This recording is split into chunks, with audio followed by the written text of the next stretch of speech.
What's up, everybody? Welcome back to another deck profile here on TCG University for the card game UniVersus. My name's Tam, and today I'm going to be showing you the Xianghua deck that we played for this week's Campus Championship. Let's jump into it. All right, so Xianghua, what a crazy character. So this character is one of the most unique characters in the entire game. 7 hand size, 19 vitality, twice per turn. She gives one of her attacks stun 1, so she's a little disruptive, stopping her opponent's board state from growing out too crazy big. In addition to that, she also says response twice per turn. After an attack is blocked, mine or yours, you do get to play a printed 3 damage printed 3 damage attack from your hand, no check necessary. And so you're just like, oh, I blocked this. This is happening now. Or, oh, you blocked this. This is happening now. Rulings are a little crazy with Xianghua, so if you're interested in the character, make sure you get really you really get learned on how she interacts with things like reversals or multiples or so on and so forth. But yeah, this character is an absolute blast to play. Plays in a kind of a really unique zone. So yeah, with that said, let's go ahead and jump into the let's jump into this cool deck. So the first attack that we're playing is we're playing 4 Ice Dragon Seiryu, kind of a staple in Xianghua nowadays.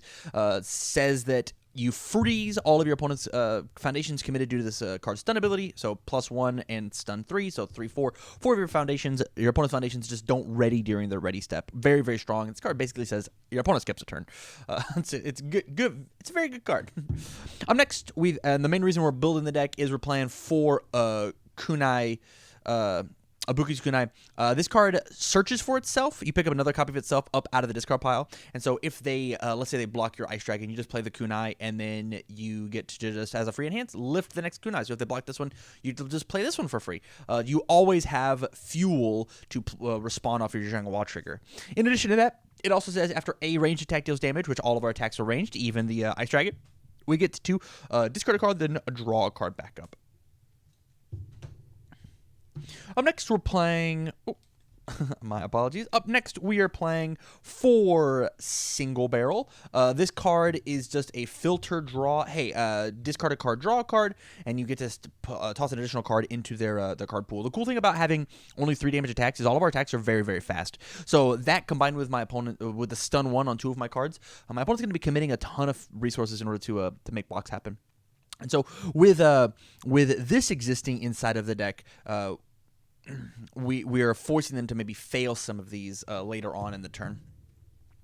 Up next, we're playing 4 Liu Kang's Fireball. This card just says you once again stuff the top card of the deck, and if you happen to have a good check on top of your discard pile, you just stack it back. And the last card, honestly the coolest card of the deck, pun intended, is 4 Ice Ball. This card says if it's not blocked, your opponent commits and seals and commits their character. And so in Xianghua, this thing already has stun 1, gets an extra stun 1. So you block their first attack, you play the Ice Ball for free. You stun them 2 cards, and then they're forced to block it, or else their character is committed and sealed. And if they do block, we can just get to play an extra card from our hand. I think this card is very, very cool. I know a lot of Xianghua players don't find the value in it, but I think in a deck like this, I think it works out fine. On to our actions and assets. The first action that we're playing is we're playing 4 Tricktia. The main reason we're playing this card is all of our attacks are 3 damage, right? And this card just says my attack gets 3 damage and 3 extra stun. Very, very strong. The only card that we can't use it on is the Ice Dragon itself, but everything else kind of turns into a big scary attack. And the last action we're playing is we're playing Double Bang. Being able to turn off my opponent's character or get to ping them for an extra 3 damage is very, very good. Or if my opponent has a problem card in their staging area, I can just be like, hey, I'll turn off that 1 foundation or asset that matters. I'll turn off that Swordfish, and now you actually have to deal with my attack.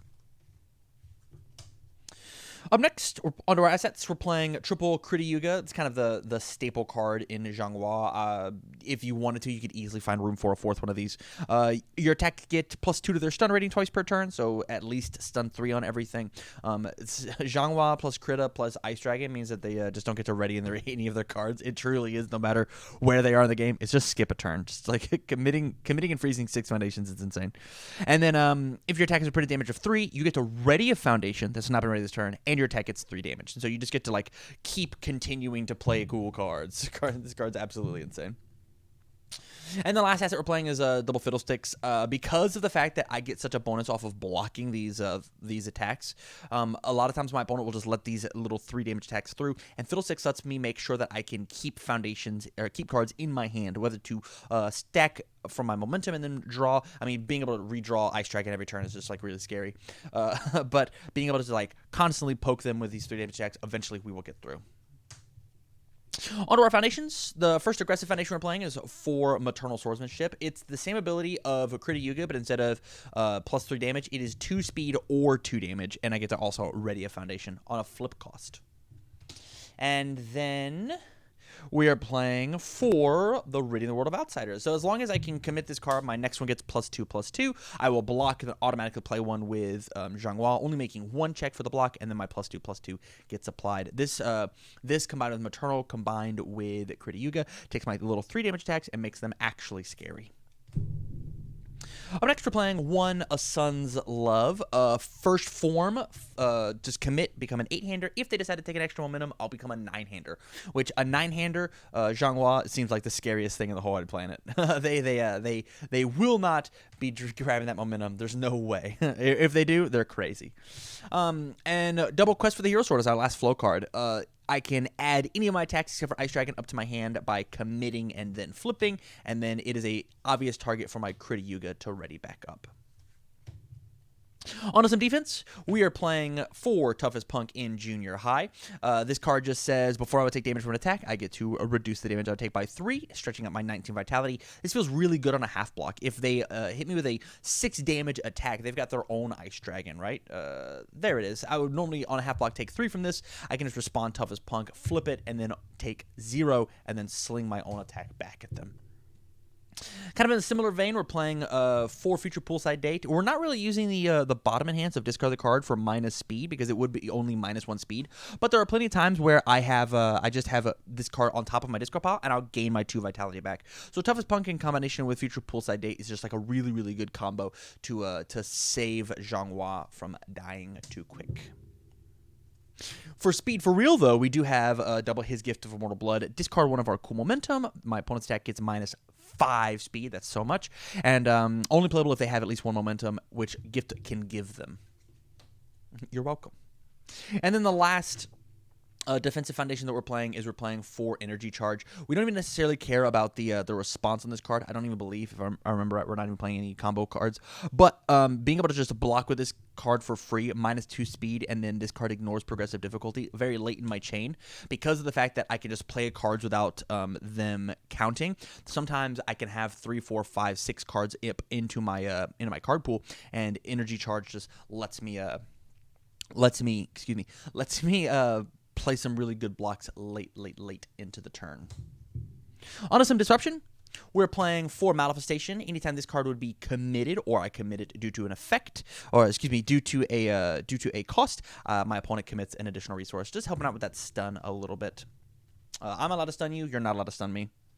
Double Venomous, if they attempt to draw cards, just to cancel it, once again, playable while committed. It's really easy to overpower a 7-hand size character as a 6-hand size character if they get to draw up to 7, 8, 9 cards in their hand. This card just says, no thank you. We're playing Double Wear Light.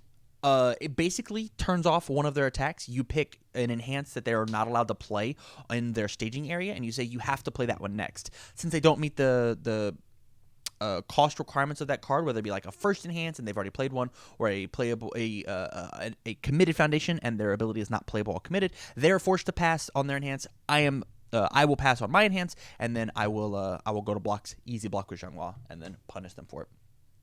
We're playing Double Pure of Heart, anti-discard hate, as well as being able to turn off select foundations and assets in a clutch during a clutch time. Just say, hey, you can't play that cool card. It's very important whenever I'm only throwing 3 damage attacks. And then my last card is Aegis and Wise. 1, the low block is fantastic, and 2, I want all my staging area as intact as possible. And so if you were attempt to Goro Brothers me or destroy my foundations with any other means, I will just flip and cancel it, keep my resource count high, and negate your card. And so there you have it. There is the Xianghua list that we played for this week's Campus Championship. If you like this list and you want to see more, make sure you check out all the matches here out on youtube.com/TCGUniversity. Or if you want to catch the next set of Campus Championships, join us out on twitch.tv/TCGUniversity. Follow out there. Subscribe if you've got the Prime. And see all these matches as they roll out in real time. And then lastly, the best way to support the channel is by going to patreon.com/TCGUniversity. Anything helps. Even just $1 helps us keep the lights on and making this awesome content for you. So from all of us here at TCGU, thank you very much for watching the video, guys, and stay warned.